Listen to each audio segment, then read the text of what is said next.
الحمد لله نحمده ونستعينه ونستغفره ونؤمن به ونتوكل عليه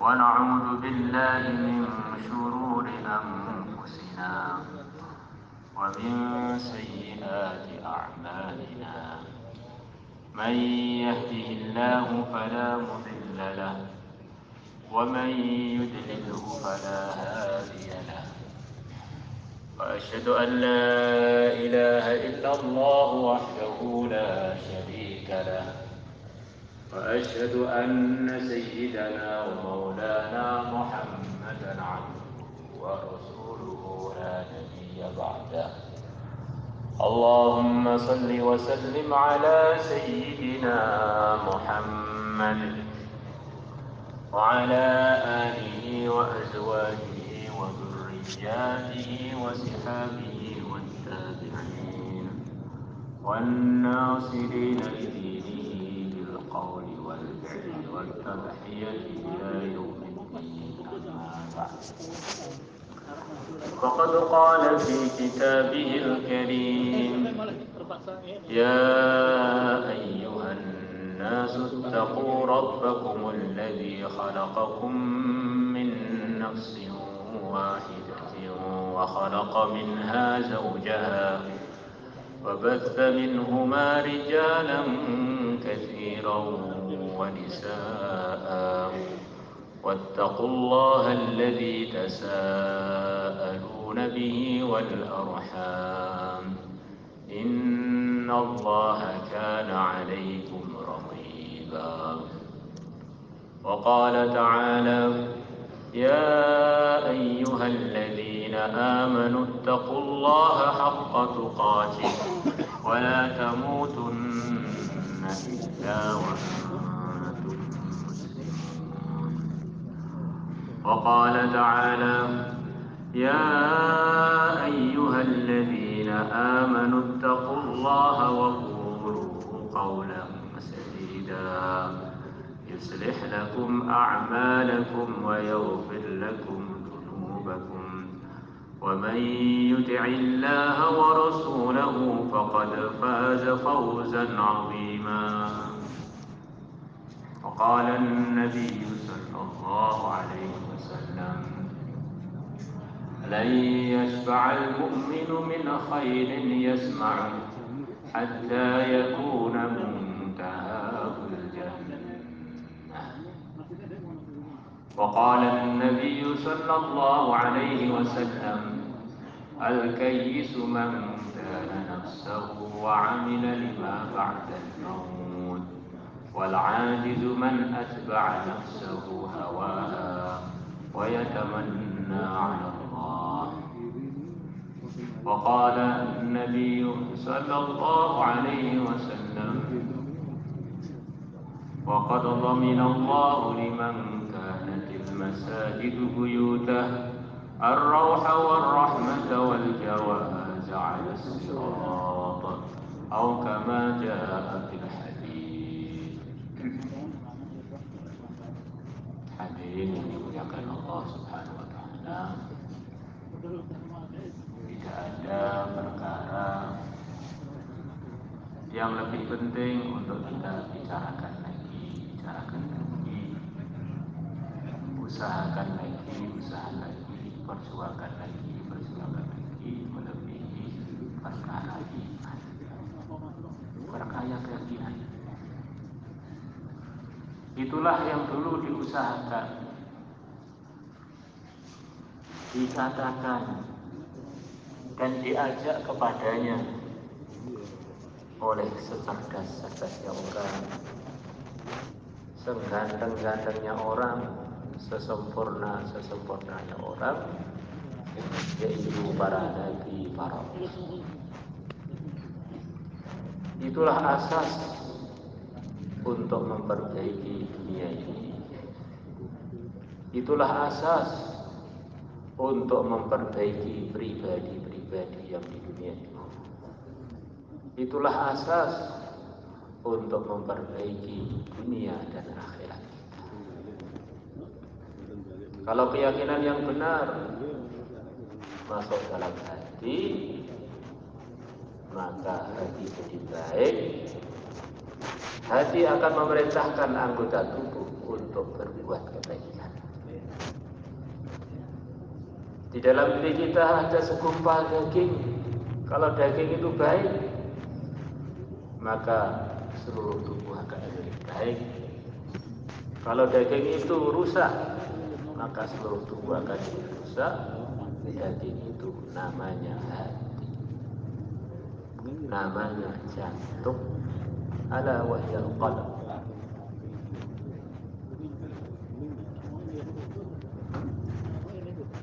Keyakinan yang benar bahwa Tuhan hanya satu, yaitu Allah.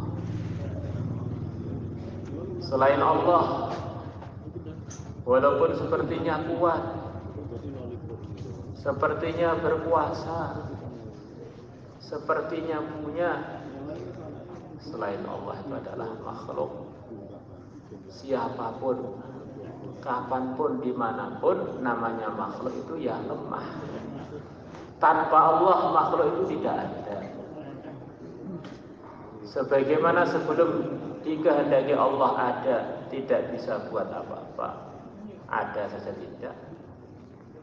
Selepas dikehendaki Allah untuk diwujudkan, selepas wujud pun tanpa Allah tidak bisa buat apa-apa tanpa Allah. Yang bisa berbuat hakikatnya hanya satu saja, Allah. Yang selain Allah itu diberi oleh Allah, selepas diberi sepertinya mampu, dia enggak mampu. Yang mampu hanya Allah. Sepertinya membakar, tidak, itu Allah yang menghendaki membakar. Api sama sekali enggak punya kemampuan. La haula wala quwwata illa billah. Selepas kita diberi pemikiran berkemampuan untuk ikhtiar sana ikhtiar sini, itu sebetulnya ujian perasaan saja. Sebetulnya kita enggak mampu apapun tanpa Allah. La ilaha illallah. Melihat seluruh makhluk dengan pandangan yang benar. Ini makhluk semuanya ini digerakkan, dimiliki, ditentukan, diatur, diwujudkan oleh Yang Maha Esa, yaitu Allah.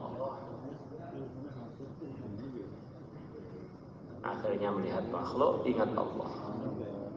Akhirnya melihat makhluk bisa bersikap dengan sikap yang sesuai. Dia memahami makhluk ini miliknya Allah. Saya akan berbuat kepada makhluk sesuai apa yang diridhai oleh Allah, yang disenangi oleh Allah. Orang itu kalau imannya benar, yakinnya benar, marah pun karena Allah, memaafkan pun karena Allah.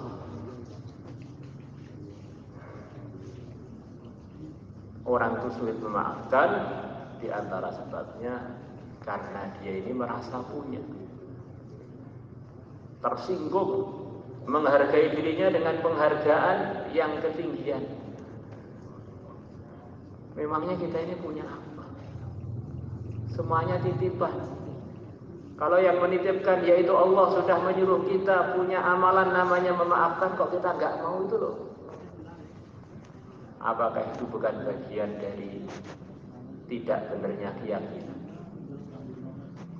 Maka di antara sifatnya ahlul yakin,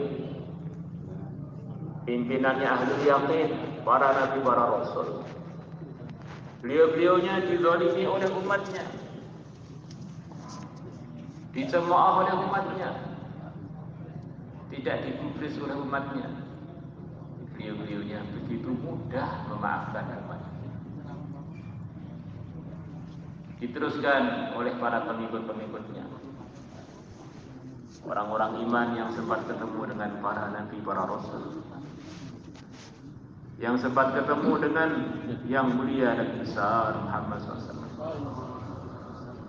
Di antara sifat mereka, mudah menafikan diri. Suruh marah ya marah, suruh senyum-senyum, Suruh memaafkan, ya memaafkan. Sayyidina Abu Bakar radhiyallahu anhu diuji oleh Allah. Ada beberapa orang dari kerabat beliau yang beliau nafkahi, semua fasilitas dari beliau. Kalau nggak salah namanya Misbah.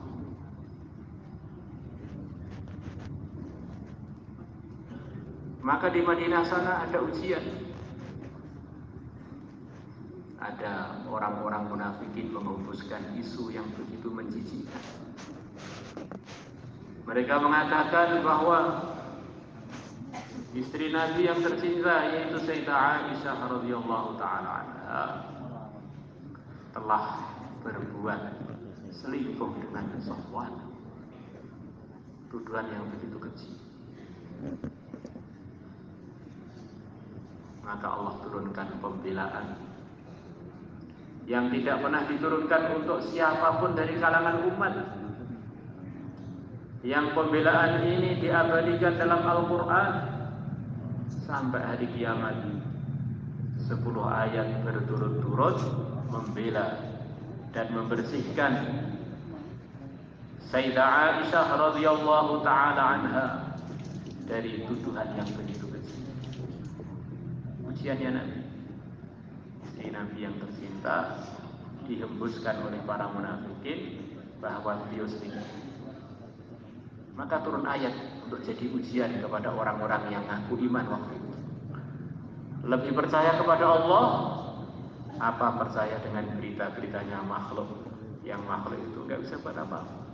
Suka ngarang, suka pun sudah nggak bisa, nggak bisa apa. Maka begitu turun ayat, Sayyidah Aisyah mengatakan, saya kaget. Saya kira Allah akan membela saya ini dengan memberikan wahyu untuk pribadinya Nabi yang tidak dimasukkan dalam Al-Quran, bahwa saya tidak berbuat. Tidak menyangka saya dibela oleh Allah dalam 10 ayat yang dibaca oleh seluruh umat.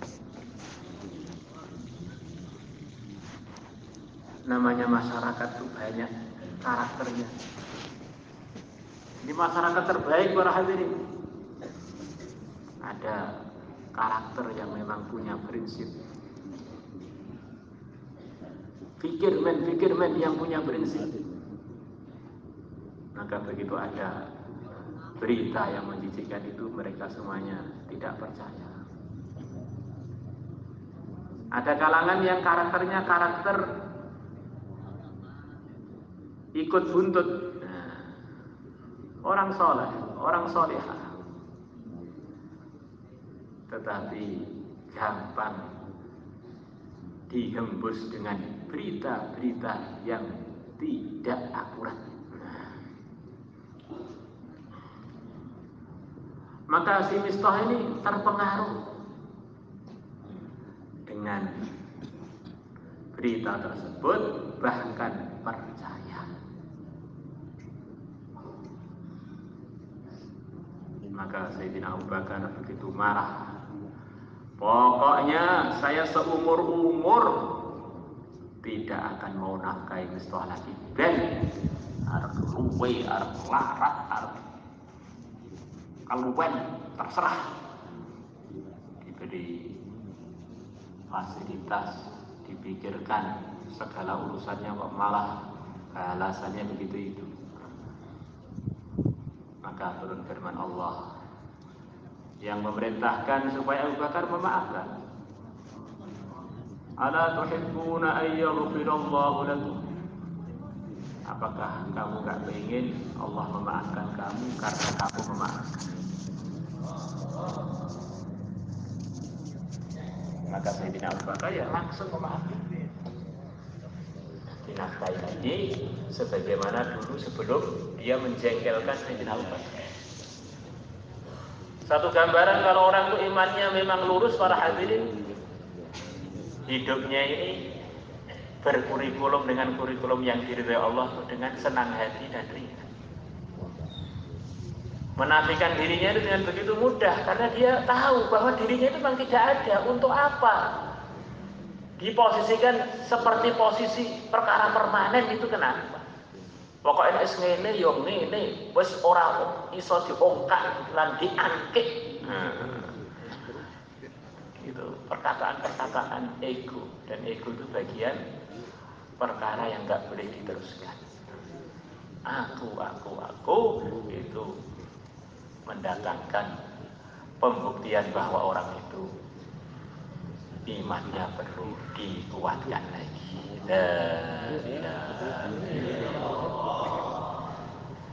Kalau orang itu imannya benar, para hadirin, waktu suka atau duka, hatinya selalu tawajuh kepada Allah. Siapa waktu suka tawajuh kepada Allah, mensyukuri nikmat Allah, Allah akan kekalkan nikmatnya.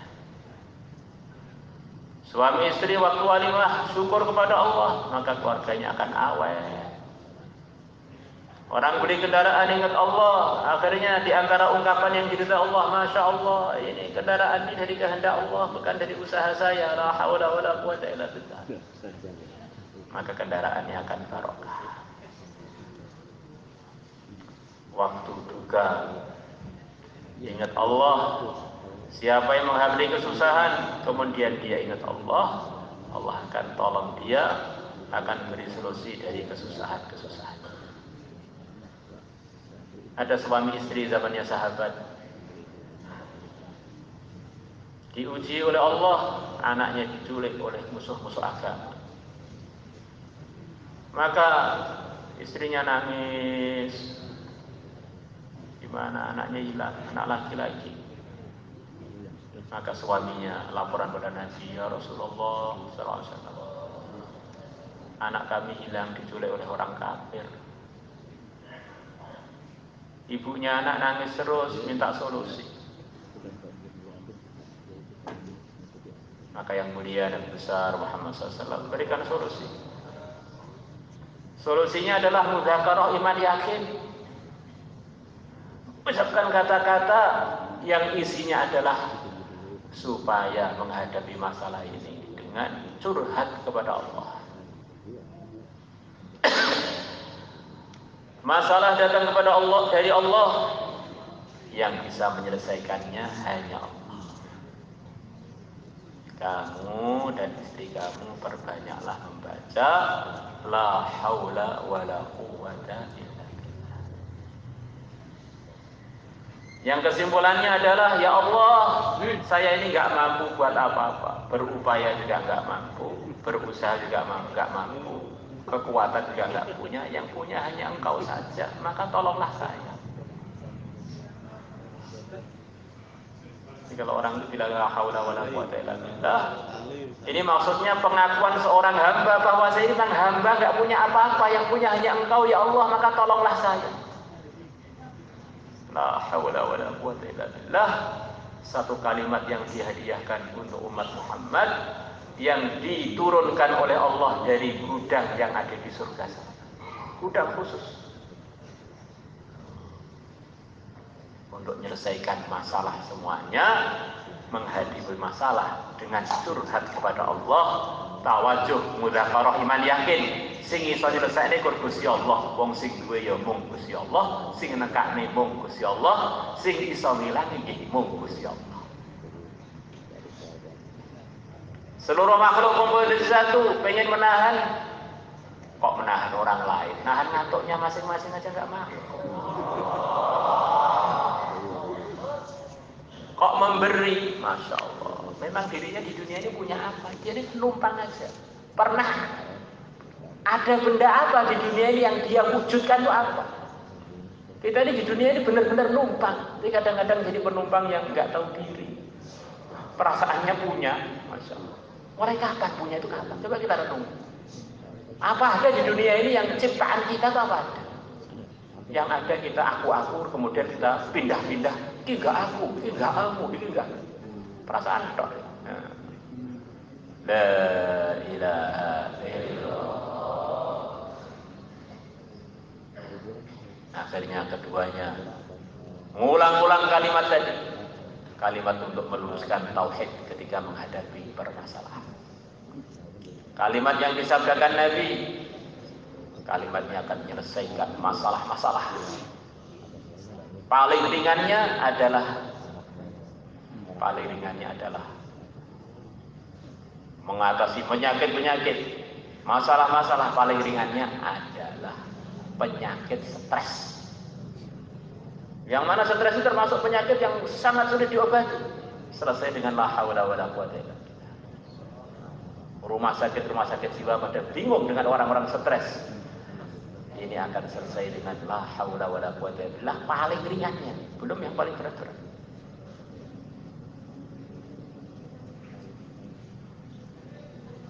Hadirin yang dimuliakan Allah Subhanahu wa taala, tengah-tengah beliau berdua wiridan la haula wala quwata illa billah, la haula wala quwata illa billah, tiba-tiba ada bunyi domba-domba datang, ada bunyi suara unta. Maka ibunya kaget, ini ngopo gini jopo omah iki. Maka suaminya buka pintu rumah, kaget, ternyata anaknya pulang ke rumah dengan membawa unta yang diikuti sekian ribu kambing, sekian ribu domba. Ada masalah?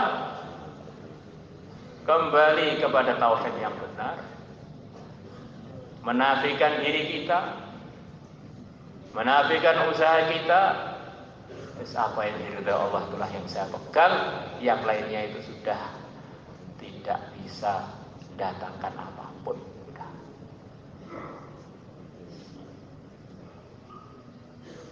Maka mereka kaget, ini domba-dombanya ini hukumnya gimana? Ini kan miliknya musuh, ini gimana? Bagaimana sahabat para hadirin? Ada rezeki nomplok datang tanpa usaha, bukan seperti sebagian orang yang ngaku kuat imannya, nggak diurusin. Nusratullah. Dapat domba di pinggir jalan, nusratullah.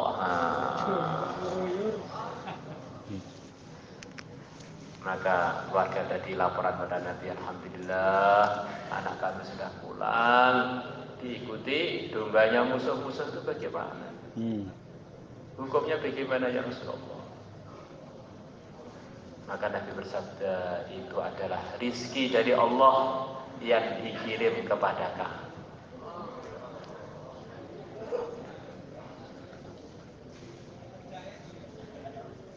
Ada masalah berat, ingat Allah.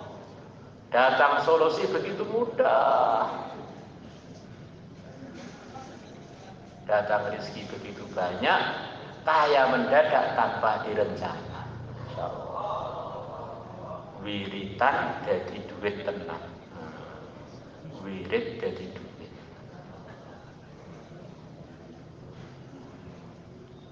Kadang-kadang orang itu kalau kurang merenung, sebagian orang meremehkan amalan-amalan agama, meremehkan orang yang rajin wiritan, nerah mangan sego ya kuat. Maka orang-orang yang ahli wirid seharusnya percaya diri. Tanpa wiridan seluruh dunia, seluruh Indonesia nggak akan bisa makan nasi dan makan yang lain. Kiamat langsung. Di dunia ini masih ada fasilitas, masih dipakai. Masih ada orang hidup, hewan hidup, masih ada udara, masih ada panas, masih ada siang, ada malam. Kadang masih ada orang yang membawa wirid la ilaha illallah. Kalau sudah nggak ada yang wiridan itu, sudah dunia langsung pukul, tidak boleh dipakai lagi. Orang amal agama kok tidak percaya diri, itu namanya penghinaan pada agama.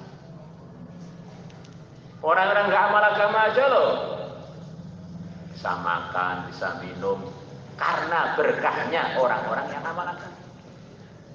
Lah sing berkah kok malah gak pede iki piye?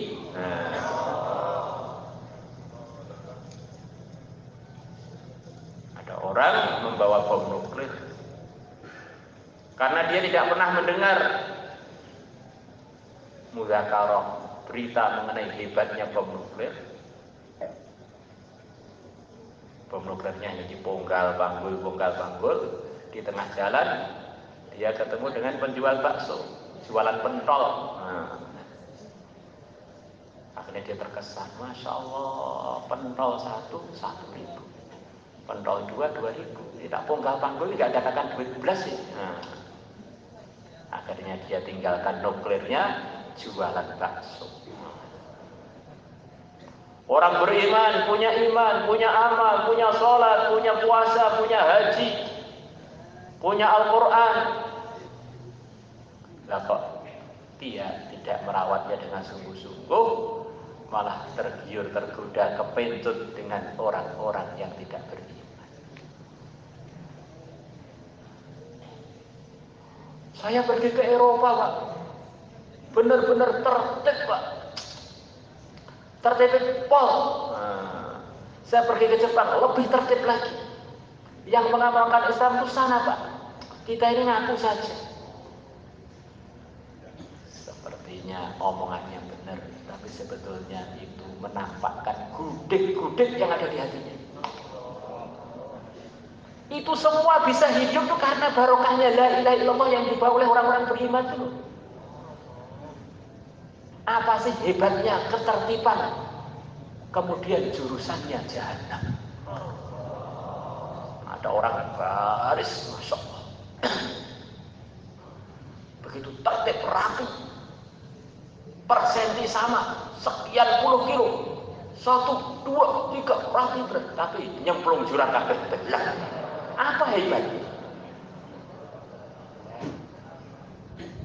Mobilnya tertib, lalu lintasnya tertib, perkantorannya tertib, termasuk masuk nerakanya juga tertib. Apakah itu kehebatan? Orang yang terkagum-kagum ini ada masalah pada hatinya berarti. Dunia itu loh dengan subhanallah 1, nggak usah lebih, masih mahalan subhanallah. Kalau orang-orang belum beriman dan mati tanpa iman itu nggak ada harganya.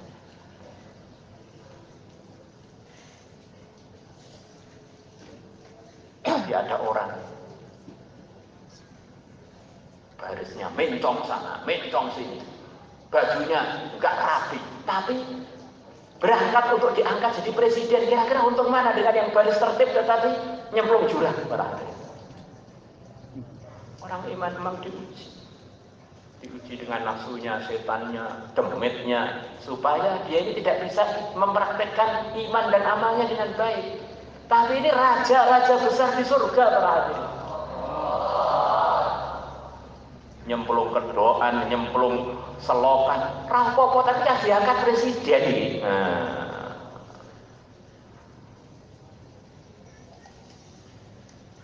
Maka selemah-lemahnya iman itu harganya 10 kali lipat dunia. Selemah-lemahnya.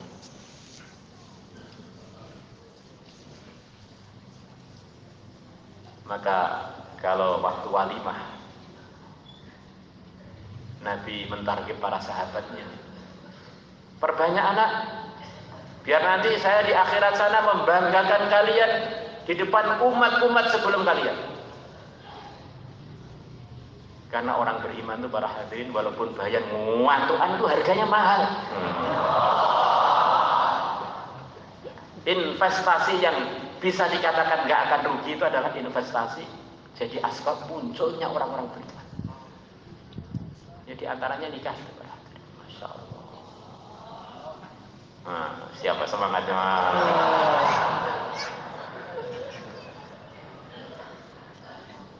Hadirin yang dimuliakan Allah Subhanahu wa taala, kalau orang imannya itu benar, dia akan mesti berpikir, caranya saya meridhokan Allah itu bagaimana?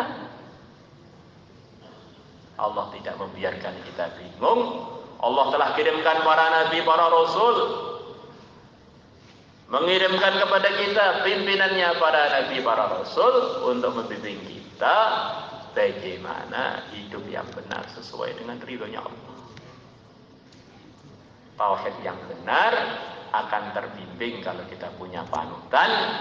Panutannya adalah pimpinannya para nabi, para rasul yang mulia Nabi besar Muhammad SAW. Taat kepada beliau adalah taat kepada Allah. Man yuti'ir rasul faqad ata'a Allah. Barang siapa taat kepada yang mulia Nabi besar Muhammad SAW, maka sungguh dia telah taat kepada Allah. Ikut beliau akan dicintai oleh Allah dan akan dimaafkan kesalahan dosa-dosanya oleh Allah. Fattabi'uni yuhibbukumullah wa yaghfir lakum. Ikut beliau, kita akan dikumpulkan dengan para nabi, para rasul, para siddiqin, para syuhada, para salihin.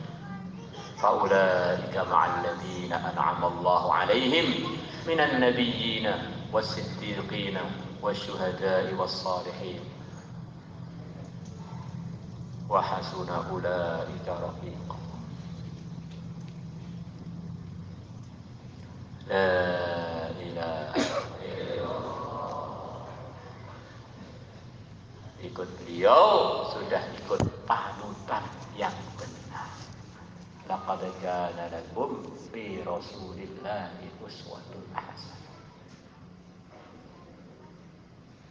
Maka iman kepada Allah jalannya akan benar kalau kita ikut arahan yang mulia Nabi besar Muhammad SAW.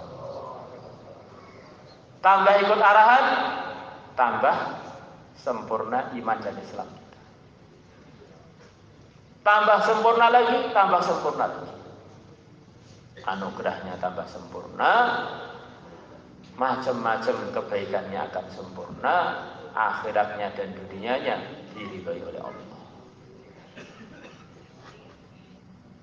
Sebagian ulama mengatakan, para hadirin, ada medan-medan perjuangan yang dalam medan perjuangan itu adalah di antara hikmahnya pembuktian seberapa imannya orang kepada Allah dan taatnya kepada yang mulia Nabi besar Muhammad SAW. Maka di sana ada medan perjuangan yang begitu tinggi nilainya dalam sejarah panjangnya umat Islam. Medan perjuangan Badar, yang mana Nabi telah memberikan pengumuman khusus. Allah telah memaafkan sahabat-sahabatku yang di Badar. Apapun yang mereka buat dimaafkan oleh Allah.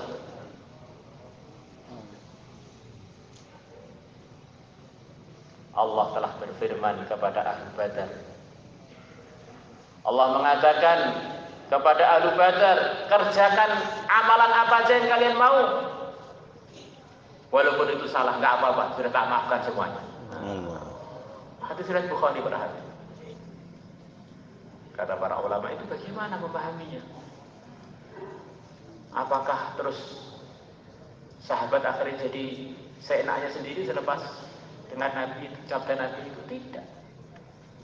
Orang itu kalau baik dibebaskan ya tetap baik. Kalau orang itu buruk dikurung juga tetap buruk.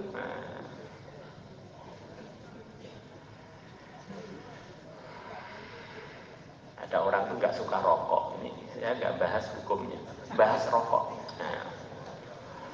Walaupun disodorkan di depannya rokok 1 kuintal, dia tetap nggak mau ngerokok, misalnya nggak suka.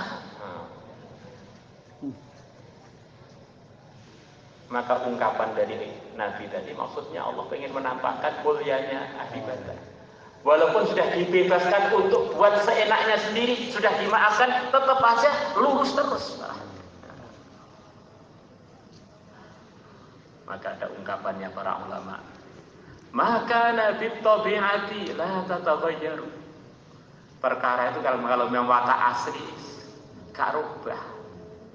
Kalau wataknya apik ya tetap bagus. Kalau wataknya buruk ya diuruskan, pelurusannya lengah sebentar, balik lagi. Ini Ashabu Badar ini orang pilihannya umat Muhammad. Pilihan di kalangan orang yang terpilih, di kalangan para sahabat. Maka para ulama memberikan contoh, ada orang dia melihat kucingnya, buntutnya kok bengkok. Maka dia pengen kucingnya itu buntutnya lurus. Maka dia mengambil pipa, kemudian pipanya dimasukkan di buntut kucing yang bengkok tadi. Umumnya buntut kucing itu memang bengkok.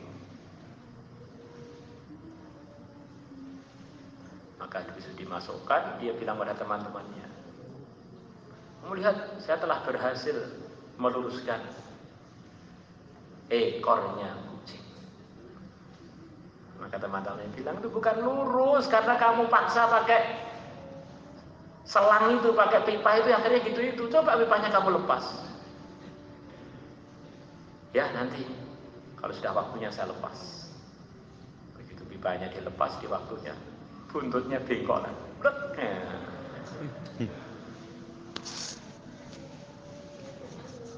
Maka para sahabat Badar ini, para hadirin, sudah dibilang begitu itu, ya tetap baik aja, Pak. Ibaratnya kata para ulama, para sahabat itu yang ashabu Badar itu amalannya itu sudah sebanyak samudra. Maka andaikan ada katu kencing, ada kencing dimasukkan samudra, bertruk-truk pun samudra tidak akan berubah baunya karena saking banyaknya air di samudra ini. Dan airnya pun air khusus, air asin yang tidak mudah berubah kalau hanya sekedar 100 ton, 200 ton dari kencing. Masya Allah. Di Ashabul Badar sudah begitu banyaknya pahalanya, andaikan mereka berbuat buruk pun tidak cukup untuk menghapus pahalanya. Kalau kita ini perlu nangis para hadirin. Ganjaran sing di sing wis tau tak lakoni. Kadang-kadang itu kalau ditanya kita bingung. Kebaikan mana yang telah pernah kamu lakukan? Tengok kanan tengok sing ndi yo kita yo gak patek kelingan. Gak patek kelingan apa gum tahu?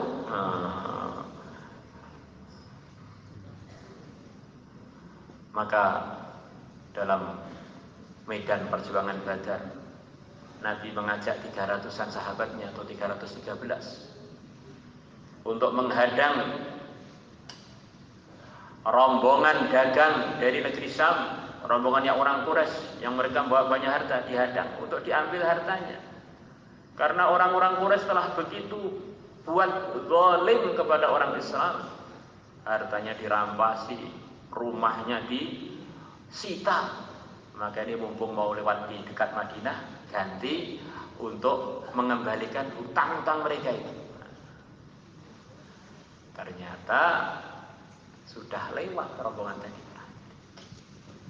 Yang datang pasukan bersenjata 1000 orang, senjata lengkap. Sementara Nabi dengan para sahabat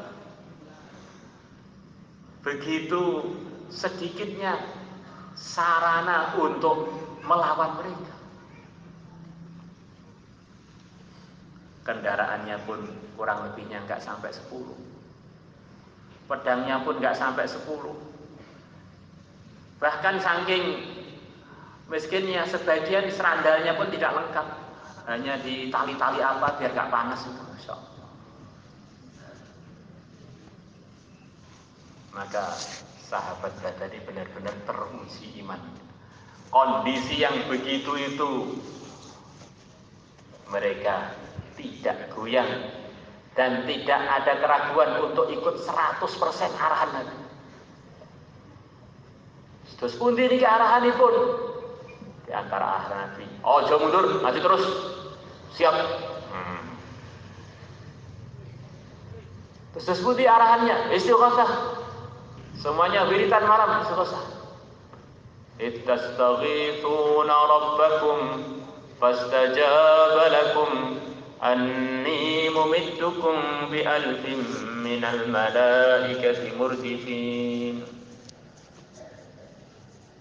Nabi dan para sahabat wiritan, istighatsah, minta tolong kepada Allah menghadapi pasukan yang begitu hebat nafikan. Itu semuanya makhluk. Minta kepada Allah. Wiridannya yang masyhur. Dua Asmaul Husna yang diulang-ulang oleh Nabi dan para sahabatnya. Yang jadi husnudonnya banyak ulama. Nama Allah yang teragung yang digunakan untuk doa, kemudian doa pasti akan kabul itu ya, yang disangka itu diantaranya ya Hayyu ya Qayyum itu, yang diulang oleh Nabi semalam-malam di dalam medan Badar. Ya Hayyu ya Qayyum. Ya Allah, yang hidup hanya Engkau saja, yang lainnya itu Engkau hidupkan. Kelihatannya aja orang kafir itu hidup, itu dihidupkan itu. Yang hidupkan kan Engkau. Maka saya minta kepada Engkau yang menghidupkan mereka untuk tolong kami. Ya Qayyum, wahai Allah yang Maha mengatur. Itu mereka datang punya rencana begini itu. Saya enggak percaya belas. Yang ngatur hanya Engkau ya Allah. Kami yang ngatur hanya Engkau. Mereka yang ngatur hanya Engkau. Maka Engkau yang Maha ngatur. Tolonglah kami. Ya Hayyu ya Qayyum, ya Hayyu ya Qayyum, ya Hayyu ya Qayyum. Tauhidnya terungkapkan dari istighosahnya. Muhammadur Rasulullahnya dipraktekkan dengan taatnya mereka pada arahan Nabi. Praktek syahadat dengan sempurna adalah di medan Badar. Iman yang benar dan amal yang sempurna. Maka Nabi membagikan kepada para sahabat pelepah-pelepah kurma. Goren, pelepah. Para sahabat tidak tanya, kok melawan pasukan bersenjata lengkap pakai pelepah kurma? Tidak usil begitu itu para hadirin. Nggih, siap. Begitu pelepah-pelepah kurma tadi dipegang menjadi pedang yang tidak ada pandai besi pun yang mampu membuat pedang setajam itu dan sebagus itu. Masya Allah. Maka mereka maju. Begitu mereka maju, yang mulia Nabi besar Muhammad SAW mengambil debu, kecil saja debunya. Kemudian beliau lemparkan dengan doa. Syahadil wujuh.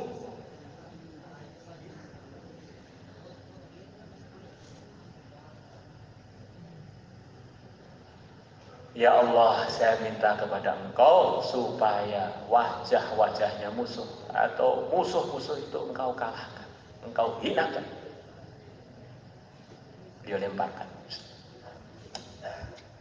Maka debunya yang hanya sedikit merata di seluruh matanya orang kafir. Dan kelilipan ganteng, akhirnya tidak bisa melek. Nah, tinggal dipanen aja para hadirin.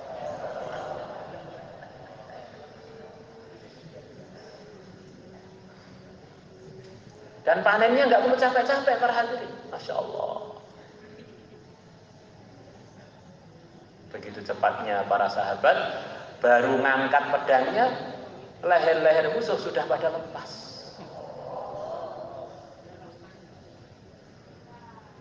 Malaikat ditugasi oleh Allah untuk menyertai Ashabul Badar dalam perjuangan.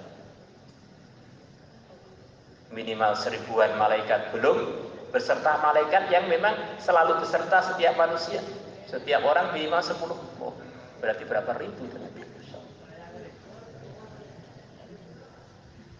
Di langit sana malaikat-malaikat yang tertinggi diantaranya adalah malaikat yang hadir dalam pertempuran Badar. Malaikat khusus punya kemuliaan khusus yang para malaikat diperintahkan oleh Allah untuk hormat kepada malaikat-malaikat yang hadir di pertempuran Badar. Kalau di bumi ada Ashabul Badar, di sana di langit sana ada malaikat yang hadir di dalam pertempuran Badar.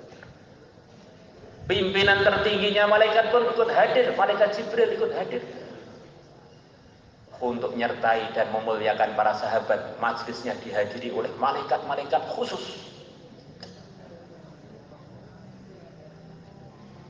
Kalau hanya untuk mengalahkan orang-orang kafir, malaikat satu cukup. Bahkan nggak usah malaikat satu, ujung sayapnya malaikat cukup untuk menghancurkan malah kebanyakan sudah. Nah, diselentik tok wis mati kabeh. Nah.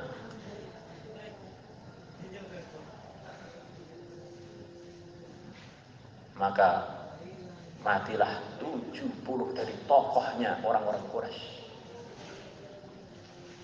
Kemudian yang sisa 7 bulan lagi tiba-tiba sudah tertali. Para sahabat tinggal ngambil dibawa kepada tempat yang telah diarahkan oleh Nabi. Dan di antara yang tertawan tadi adalah pamannya Nabi, Sayyidina Abbas. Dan yang membawa kepada Nabi sahabatnya kecil. Sementara Sayyidina Abbas orangnya gede banget. Di antara sahabat yang terkenal gede adalah Sayyidina Abbas, Sayyidina Khalid, Sayyidina Hamzah, Sayyidina Umar, gede-gede. Kalau mereka berjalan saking tingginya sampai seperti menunggang. Kalau agak menunggang, kakinya menyentuh tanah. Masya Allah.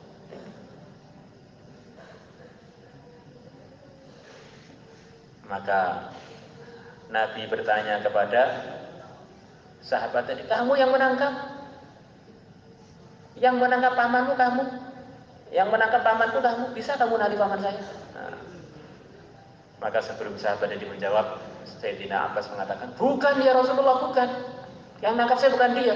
Yang nangkap saya malaikat gede nali saya. Dia tinggal ngambil saja. Masya Allah. Mana bisa dia kecil begitu nangkap saya? La ilaha illallah. Maka kalau iman itu sempurna, amal sempurna, Allah akan tolong kita seperti dalam medan perjuangan Badar. Sebetulnya amal itu para hadirin bukanlah iman. Namanya amal kan bukan keyakinan, tapi itu adalah buahnya keyakinan dan akan mempengaruhi kuat dan lemahnya keyakinan. Karena amalan itu akan mendatangkan nur, menguatkan nur, menambah terangnya nur hidayah yang telah ada pada orang beriman. Maka kalau amalannya tambah sempurna, maka imannya tambah menguat, tambah terang. Kalau amalnya berkurang, ya terangnya berkurang. Terangnya berkurang. Terus kalau amalnya nggak ada belas, akhirnya imannya jadi melemah. Itulah yang dikatakan oleh para ulama, al-imanu yazidu wa yanqus. Iman itu bisa naik turun, bisa tambah, bisa kurang. Yazidu bi ziyadatil a'mal wa yanqusu bi ma'asi. Akan bertambah kuat, akan bertambah terang kalau kita tambah amal. Maka tambah amal, tambah amal, tambah amal, imannya tambah jos. Kalau orang perasaannya imannya jos tapi amalnya kok enggak sempurna, itu perasaan. Perasaannya saya naik, sebetulnya itu turun para hadirin. Apa ada Pak? Orang turun tapi perasaannya naik, ya banyak. Orang tengah-tengah tidur, perasaannya terbang, ternyata jatuh dari kasur. Masanya terbang, duduk, menceblok.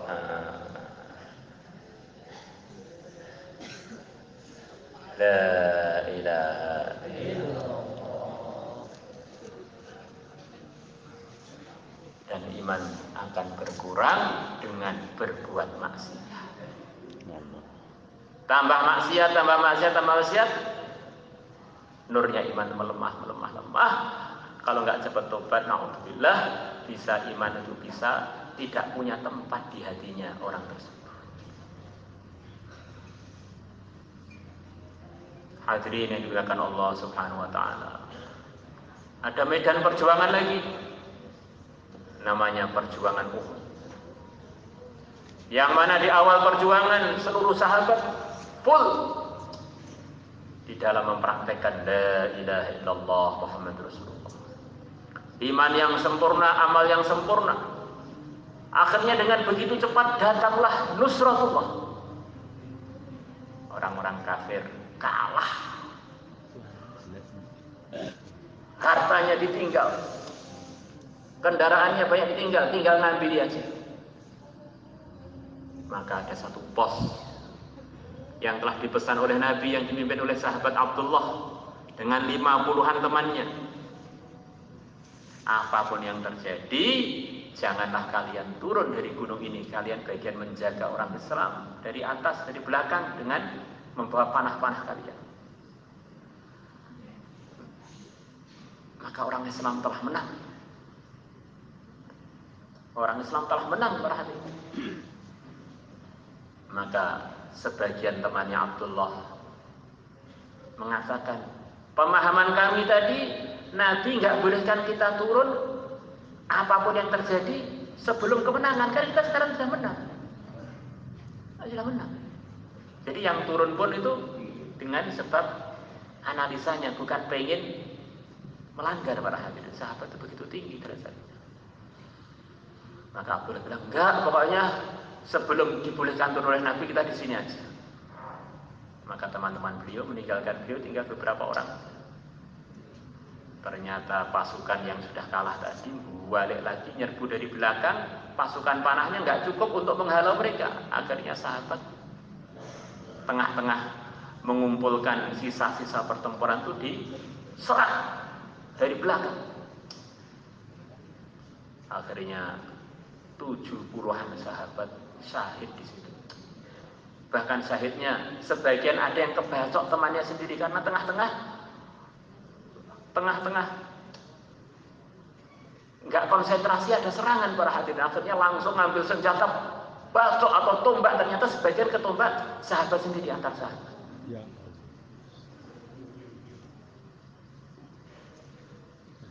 Maka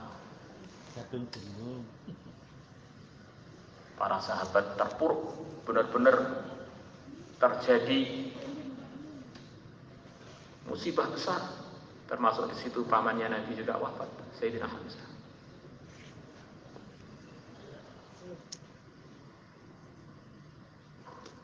Rasulullah pun luka-luka di muka beliau, gigi beliau yang bagian kanan ada yang pecah.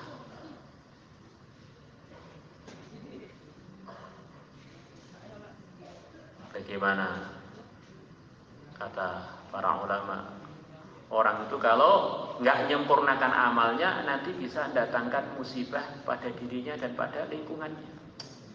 Bahkan Sayyidul Anbiya pun terkena dampak. Maka Nabi kondisinya seperti kalah. Beliau pulang dengan tentara sisa-sisa yang banyak luka. Dapat perintah dari Allah suruh maju lagi. Maka sahabat-sahabat yang masih sisa yang luka-luka, banyak yang lukanya parah.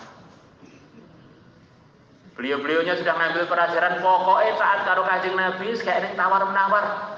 Kudu taat 100%, rasah eneng ngengkeli blas. Nah.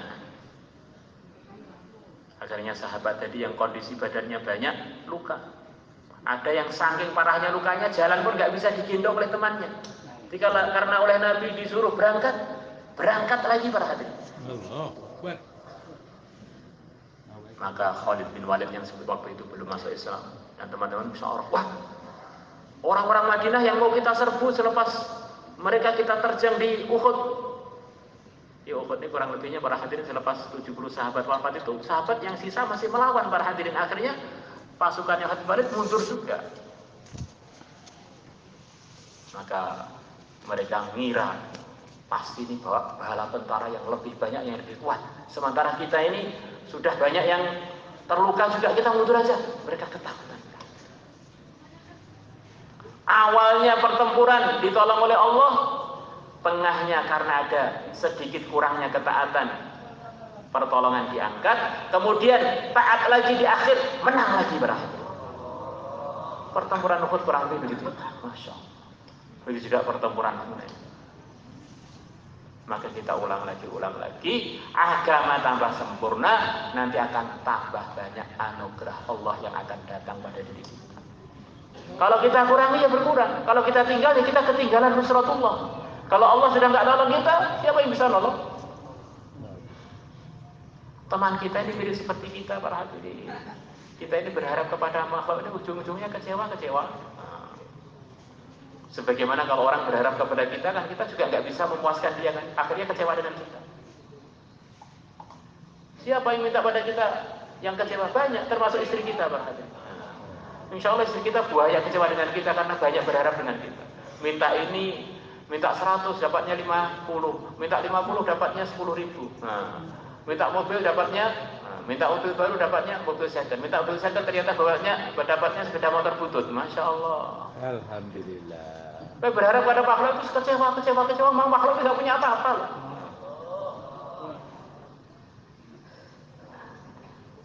La ilaha illallah. Hadirin yang dimuliakan Allah Subhanahu wa taala, agama itu perkara penting, bahkan terpenting. Satu-satunya cara untuk meridhokan Allah hanya kita ikut agama itu. Yang isinya adalah iman yang benar dan amal yang benar. Selepas para nabi, para rasul yang telah berhasil jadi saf awal dalam amal agama adalah sahabat-sahabatnya Rasulullah SAW. Yang menurut sebagian ulama di antara sifat-sifat beliaunya yang menonjol adalah kuatnya iman mereka kepada Allah. Kuatnya iman mereka kepada yang mulia Nabi besar Muhammad SAW. Begitu khusyuk dan sempurnanya sholat-sholat beliau ini. Sholatnya telah ditulis oleh para sejarawan, para mu'arrikhin. Sholat mereka telah mendatangkan pertolongan Allah. Malaikat datang dengan sebab sholat mereka. Makanan-makanan dari surga datang sebab sholat mereka. Macam-macam kejadian besar di dunia ini telah mereka selesaikan dengan sholat mereka. Apa kita tidak khawatir kalau kita ini sholat? Belum pernah mendatangkan empek-empek. Kemudian kita berharap sholat itu mendatangkan bidadari. Bidadari ompong, para hadirin.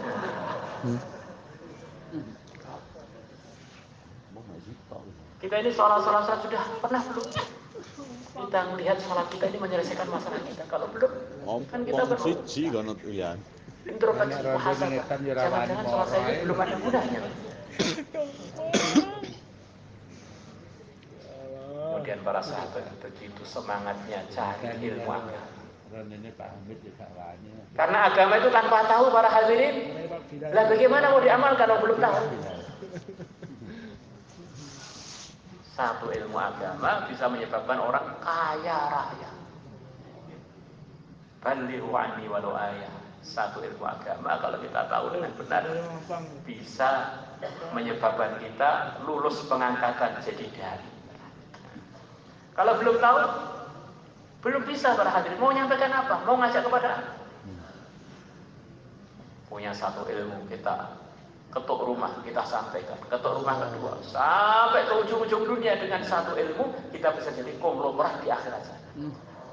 Bagaimana kalau 2 ilmu, 3 ilmu, 4 ilmu? Masya Allah. Mereka semua adalah ahli-ahli wirid. Saya ini pengen konsentrasi Pak dalam berjuang, gak usah wiritan-wiritan.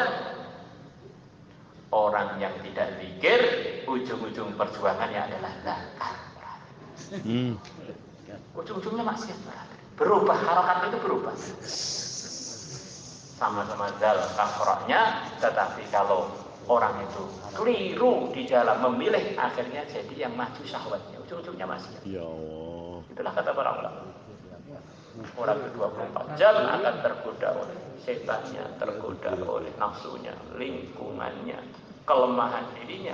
Kalau dia di wiridan, ingat Allah akan melindungi dia dari godaan-godaan tersebut. Orang itu kalau imannya kuat, mesti akhlaknya akan baik. Paham? Orang-orang iman ini raja-raja besar di surga. Orang iman ini tidak ada yang tidak berjasa kepada saya, nggak ada. Dengan sebab dia seluruh dunia gagal kiamat, saya pun termasuk penghuni dunia. Maka lihat orang beriman yang lemah imannya pun dia ini hormat, apalagi yang soleh, apalagi yang hafid Quran, apalagi yang alim, apalagi yang banyak kesempurnaan dalam dirinya selepas iman. Masya Allah. Bagaimana ikramnya para sahabat kepada teman-teman yang sama beriman. Masya Allah. Di rumah kita ini ada Pak RT datang, kita keluarkan kopi. Pak Bupati datang, kita keluarkan panggang. Pak Gubernur datang, kita keluarkan panggang kambing. Pak Presiden datang, kita keluarkan panggang gajah. Nah ini presiden 10 kali lipat dunia, kita tidak memuliakannya, berarti imannya ada masalah. Merendahkan orang beriman itu menunjukkan orang yang merendahkan itu rendah. Karena dia ini tidak paham. Orang yang tidak paham kan orang rendahan berarti. Tidak punya etika itu orang rendahan berarti. Jahil. Berarti dia ini belum paham mengenai harganya orang beriman menurut orang beriman.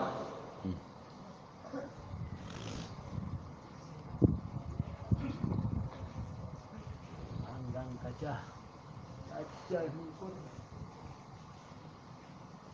La ilaha illallah. Kalau saya nggak salah paham dalam hadis sahabat diceritakan ada orang zamannya Sayyidina Umar murtad. Sekian lama murtad. Kemudian Sayyidina Umar mendengar berita dia balik lagi kepada Islam. Waktu itu Sayyidina Umar sedang usaha untuk membuka satu negeri. Maka Sayyidina Umar mengatakan, kembalinya teman kita ke Islam lagi itu lebih membahagiakan saya melebihi negeri yang saya target untuk saya ambil. Karena punya teman satu beriman itu para hadirin seperti punya teman yang jadi pemiliknya 10 kali lipat dunia, kerajaannya itu luasnya belum harganya, Pak. Maka orang kurang ikram dengan teman muslimnya itu sebetulnya ada masalah pada keyakinannya.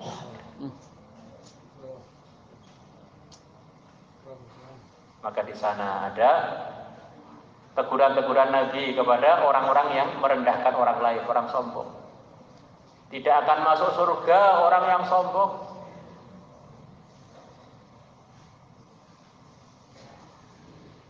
Maksudnya bagaimana wallahu alam? Di antara sebab orang itu mahfad tanpa membawa iman kalau dia merendahkan orang lain, wabil khusus orang-orang beriman. Apa itu sombong?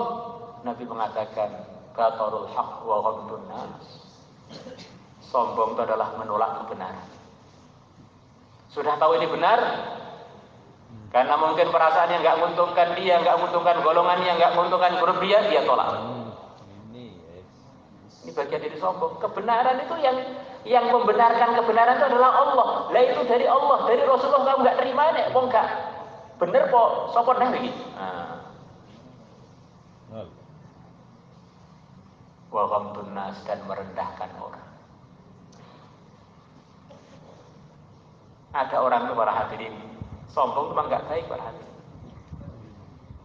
Jadi kalau ada orang tuh sepertinya kaya, punya mobil banyak, rumah banyak, sawah luas, akhirnya dia rendahkan orang, ya itu sudah jelek. Tapi kan dia, akhirnya dia punya fasilitas untuk sombong.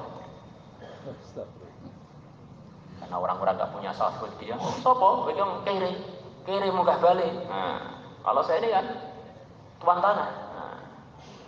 Kamu nyeker, saya naik Mercedes-Benz S5, S600. La ilaha illallah. Nabi bersabda, di antara hamba Allah yang paling gak disukai Allah adalah al-miskinul mutakabbir. Hamba Allah yang paling gak disukai Allah di antaranya adalah orang gak punya apa-apa tapi tetap sombong. Perhatian. Duwe ran duwe, omah yo elek, klambi yo compang-camping tapi ngenyek wong senengan. Masya Allah. Berarti elek ini memang asli gawat gaib. Masya Allah.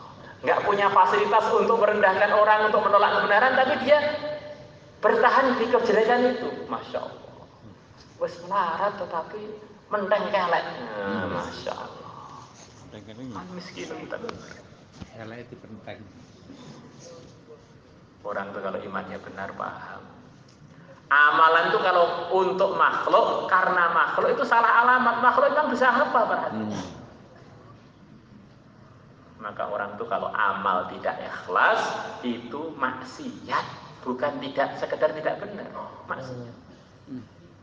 Ada 3 orang dalam puncak amal para hadirin. Sampai wafatnya dalam puncak amal. Ilmuwan, ahli korban, ahli berjuang. Tapi bukan karena Allah.